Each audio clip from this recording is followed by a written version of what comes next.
ममता बनर्जी ने कैबिनेट में किया बड़ा फेरबदल।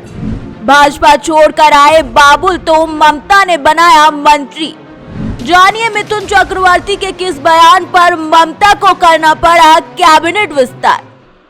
पश्चिम बंगाल की मुख्यमंत्री ममता बनर्जी ने आखिरकार अपने कैबिनेट मंत्रिमंडल में विस्तार कर दिया है। ममता सरकार में रहे पूर्व शिक्षा मंत्री पार्थ चटर्जी इस समय शिक्षक भर्ती घोटाले मामले में जेल में हैं। ऐसे में ममता बनर्जी ने उनको अपने मंत्रिमंडल से बर्खास्त कर दिया है।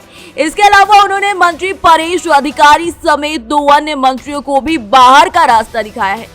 ममता बनर्जी के मंत्रिमंडल में हुए बड़े फेरबदल में जहां 4 मंत्रियों की कैबिनेट से छुट्टी कर दी गई है, वहीं 1 दर्जन से ज्यादा मंत्रियों ने विभाग भी बदल दिए हैं। इसके साथ ही ममता ने कई मंत्रियों की पावर को कम करते हुए उनसे अहम विभाग छीनकर दूसरे को देकर उनका कद बढ़ा दिया है।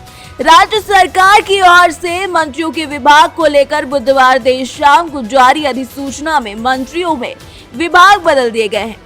इसमें पहले कई मंत्रियों के पास 2 विभाग थे, लेकिन अब जब ममता बनर्जी ने कैबिनेट विस्तार किया है तो उसमें केवल 1 ही विभाग दिया है।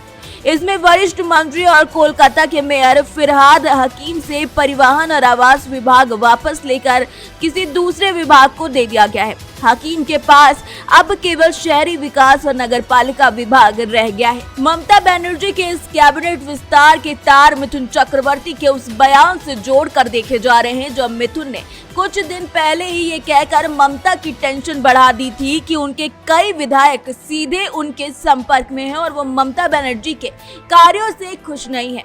इसके अलावा ईडी की रडार पर आए सरकार के मंत्री पार्थ चटर्जी को लेकर भी ममता बनर्जी चौतरफा घिर गई थी। पार्थ के ऊपर शिक्षक भर्ती घोटाले का आरोप लगा है और वो ईडी की रडार पर आने के बाद इस समय जेल में है, लेकिन ममता बनर्जी ने ऐसे किसी भी दबाव को अपने ऊपर हावी नहीं होने देने की बात कही और मंत्रिमंडल विस्तार से पहले उन्होंने ये कहा था कि राज्य में जिलों की संख्या 23 से बढ़ाकर 30 हो गई है। इससे काम का बोझ बढ़ गया है। उन्होंने कहा था कि हमने मंत्री सुब्रत मुखर्जी और साधना पांडे को खो दिया है। पार्थ जेल में है, इसीलिए उनका सारा काम करना मेरे लिए अकेले संभालना संभव नहीं है। ममता बनर्जी के इस मंत्रिमंडल विस्तार में सबसे ज्यादा चर्चा पूर्व बीजेपी सांसद बाबुल सुप्रियो की हो रही है, जिन्होंने पिछले साल भाजपा से इस्तीफा देकर टीएमसी में अपनी जगह बनाई थी। राज्य में टीएमसी के लगातार तीसरी बार सत्ता में आते ही बाबुल सुप्रियो ने टीएमसी का दामन थाम लिया था। वहीं अब जब बाबुल सुप्रियो को कैबिनेट में मंत्री बनाया गया है तो उन्होंने इसके तुरंत बाद केंद्र की मोदी सरकार पर हमला बोला और कहा कि बीजेपी ने बंगाल के लोगों के साथ विश्वासघात किया है।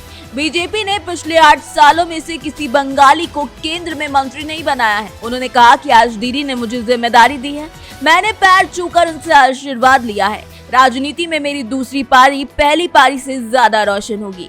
आपको बता दें कि बाबुल सुप्रियो को ममता कैबिनेट में आईटी, इलेक्ट्रॉनिक्स और पर्यटन विभाग की जिम्मेदारी दी गई है। यानी कि देखा जाए तो ममता बनर्जी बाबुल सुप्रियो को अहम विभाग की जिम्मेदारी देकर ये संदेश देना चाहती हैं कि बीजेपी से टीएमसी में आने वाले चेहरे को उसकी योग्यता के अनुसार जगह मिलेगी। ममता बाबुल के चेहरे का इस्तेमाल पंचायत चुनाव और 2024 के लोकसभा चुनाव में भी करेंगी।